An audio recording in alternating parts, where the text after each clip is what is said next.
ஜெய் ஸ்ரீராம். உன் நினைவே என் சுவாசம் பாகம் 8 வாங்க பார்க்கலாம். வள்ளியோட முகத்தில் இருந்த பூரிப்பை பார்த்துட்டு எல்லாருக்குமே ஆச்சரியமாக இருக்குது. அதுலேயும் மனோவின் குடும்பத்துக்கு இன்னும் ஆச்சரியமாகவும் கொஞ்சம் அதிசயமாகவே இருக்குன்னு சொல்லலாம். தன் கணவனின் உயிர் ஆபத்தில் இருக்கும்போது ஒரு பொண்ணால் எப்படி இவ்வளோ சந்தோஷமாக வெளியே வர முடியும் அப்படிங்கிறது அந்த கேள்வியாகவே இருக்குது. வள்ளியும் தன் வந்த வேலை என்ன அப்படிங்கிறதுனா நித்யாவோட கணவரை இப்போ அந்த இடத்துலேருந்து எப்படியாவது வெளியே அனுப்பணும் அப்படிங்கிறது தான் அவளுடைய எண்ணம். அதனால் வள்ளியும் நித்யாவோட கணவர்கிட்ட கொஞ்சம் பேசுகிறதுக்கு முயற்சி பண்ணுறா. ஆனால் நித்யா கணவர் வள்ளிக்கிட்ட பிடி கொடுத்து பேசவே இல்லை, இந்த இடத்த விட்டு போகிறதாகவும் இல்லை. ஆமாம், அவ்வளோ தீர்க்கமாக நித்யாவோட கணவர் இதில் நிற்கிறதுனால வள்ளிக்கும் வேறு வழி இல்லை. அவளாலையும் முயற்சி பண்ணிவிட்டு அவள் மனோக்கிட்டேயே நின்றுடுறா. இதை பார்த்தா நாக தேவதைகளும் நாக தேவிகளும் நாகலோக நாகினிகளுமே, ஏன்னா இந்த ஊர் எல்லையம்மன் பூஜை சர்வசாதாரணமாக நடக்காது. அப்படியே நடந்தாலும் அந்த வரம் வாங்கினதுக்கப்புறம் நாகினிகள் இந்த வரத்தை கொண்டாடுவாங்க. ஏன்னா இது அவங்களுடைய கட்டளையை நிறைவேற்ற விதமாக இருக்கும். இது சாதாரணமாக யாரும் செய்ய முடியாது. செய்யணும்னு ஆசைப்பட்டால் அது தேவதைகள் அதாவது வார்த்தையாக உச்சாடனம் பண்ணதுக்கப்புறம் தான் இவங்களால செய்ய முடியும். அப்படிப்பட்ட பூஜையை யாருமே எளிதில் செய்ய முடியாது. ஆனால் இப்போ நடக்கிறது நித்யா நாகதேவதைகள் நாகினிகள் சொன்னதுனால தான் இப்போ நித்யா இந்த பூஜையை செஞ்சுக்கிட்டு இருக்கா. அப்போ இது நாகினி கூட்டத்துக்கு மிகப்பெரிய அதிசய அற்புதமாக இருக்கிறதுனால நாகினி கூட்ட வம்சங்களே இந்த ஊர் எல்லையம்மன் கோவிலை தான் சுற்றி பாதுகாப்பு வளையமாக நின்றுக்கிட்டு இருக்காங்க.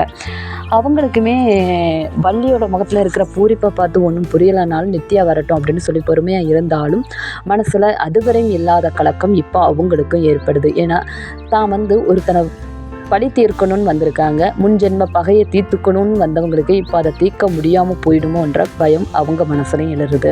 அது உண்மைங்கிறது அவங்களுக்குமே இனிமேல் தான் புரிய போகுது. நித்யாவும் ஊர் எல்லையம்மன்ட்ட மனசார வேண்டிக்கிறா, அம்மா நீயே எல்லாத்தையும் பார்த்துக்கோ, இனிமேல் என்ன பிரச்சனை வருங்கிறது எனக்கு தெரியாது. ஏன்னா இது வரைக்கும் என் வாழ்க்கையில் சொல்லப்படாத ஒரு அத்தியாயத்தை நான் சொல்லியிருக்கேன். இனிமேல் என்ன சோதனையை நீ தந்தாலும் நான் அதை கடந்து போகிறதுக்கான மன தைரியத்தையும் சேர்த்தே கொடு. இது நாள் வரை நீ எனக்கு நிறைய தைரியத்தை கொடுத்துருக்க. அந்த தைரியத்தின் மூலமாக மட்டும்தான் இப்போ நான் கொஞ்சமாவது நிம்மதியாக வாழ்ந்துக்கிட்டு இருக்கேன். இந்த நிம்மதி இனிமேல் இருக்குன்னு எனக்கு நம்பிக்கையே இல்லை, நீயே பார்த்துக்கோ அப்படின்னு சொல்லிட்டு நித்யாவும் ஊர் எல்லையம்மன்ட்ட பிரார்த்தனையை வச்சுட்டு வெளியில் வர்றா. வெளியில் வரும்போது நித்யாவின் எதிரில் நிற்கிறது நித்யாவோட கணவர் தான். அவரை பார்த்ததுமே நித்யாவுக்கு உண்மை என்றைக்குமே ஊமை ஆகாது அப்படிங்கிறத புரிஞ்சாலும் அந்த உண்மையோட வேகம் எவ்வளோ வேகமாக பாயுங்கிறது அவளுக்கு புரிஞ்சிருந்தாலும் ஏற்றுக்கிட்டு தான் ஆகணும். உண்மையை நம்ம அப்சர்வ் பண்ணிக்க தான் செய்யணும் அப்படின்னு சொல்லிட்டு என்ன நடந்தாலும் பரவாயில்ல, தன் கணவர் தன்னோட வாழ்ந்தாலும் பரவாயில்ல, விட்டுட்டு போனாலும் பிரச்சனை இல்லை அப்படிங்கிறத ஏற்றுக்கிற மனநிலையில தான் நித்யாவும் இப்போ கோயில் எல்லையிலேருந்து வெளியே வரா. அதாவது கோயிலுக்குள்ளே இருந்து வெளிவாசலுக்கு வர்றா. நித்யாவை கண்டதுமே நாகதேவதைகளுக்கு ரொம்ப சந்தோஷம். அப்போ மனோவை பகை தீர்க்கலாம் அப்படின்னு சொல்லிட்டு மனோவை நெருங்குறாங்க. ஆனால் அவங்களால நெருங்க முடியலை. மனோவை சுற்றி ஒரு வட்டம் உருவாகுது. அந்த வட்டத்தில் அக்னி பிம்பங்கள் தெரியுது. அந்த அக்னி பிம்பத்தை பார்த்ததும் நாகதேவதைகளுக்கும் நாகதேவியான பகை தீர்க்க வந்தவளுக்குமே ஒன்றும் புரியலை. நாகதேவதையும் வாசுகியை பார்த்து கேட்குறா, அம்மா இது என்னது அப்படின்னு சொல்லிட்டு. அப்போ தான் நாகதேவதையான வாசுகியை பார்த்துட்டு இது தீர்க்க சுமங்களை காப்பு அப்படின்னு சொல்கிறாங்க. தீர்க்க சுமங்களை காப்பா, அது எப்படி இப்போ மனோவை காப்பாற்ற வந்தது அப்படின்னு சொல்லிட்டு கேட்குறா. அதுதான் எனக்கும் ஒன்றும் புரியலை. நித்யா என்ன வரம் வாங்கினா? நித்யா வாங்கினாலா இல்லை வள்ளி வாங்கினாலா? வள்ளி வாங்கினா மட்டும்தான் இந்த வரம் படிக்கும். ஆனால் வள்ளி இதை வாங்கிறதுக்கு வாய்ப்பே கிடையாது. இந்த பூஜையை செஞ்சது நித்யா.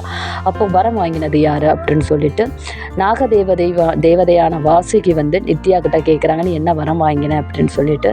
நித்யா அமைதியாக சொல்கிறா, நான் என்ன வரம் வாங்கினேன்னு வெளியில் தெரியாமல் இருந்திருக்காரு. அசரீரியா கேட்டது உங்களுக்கு தெரியும் தானே அப்படின்னு சொல்லி கேட்குறா. அசரீரியா கேட்டது உண்மைதான், ஆனால் நீ வாங்கினியா அதை வள்ளி வாங்கினாலாங்கிறது தான் எங்களுடைய கேள்வி அப்படிங்கும்போது, பூஜை பண்ணினது நானாக இருக்கும்போது வரம் வாங்கினதும் நானாக தானே இருக்கும் அப்படின்னு சொல்கிறா. அப்போ நீ வாங்கின வரத்தை எப்படி மனோவை காக்கிற காப்பு சக்கரமாக நிற்குதுன்னு சொல்லிட்டு நாகதேவதை கேட்குறாங்க.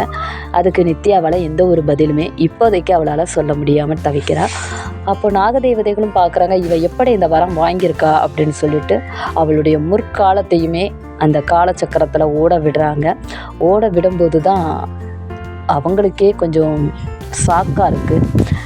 இப்படி ஒரு வாழ்க்கையை வாழ முடியுமா அப்படின்னு சொல்லிட்டு எதிர்பார்க்காத வகையில் அவங்க ரொம்ப இந்த பகை தீர்க்க முடியாமல் அப்சர்வ் ஆகுறாங்க.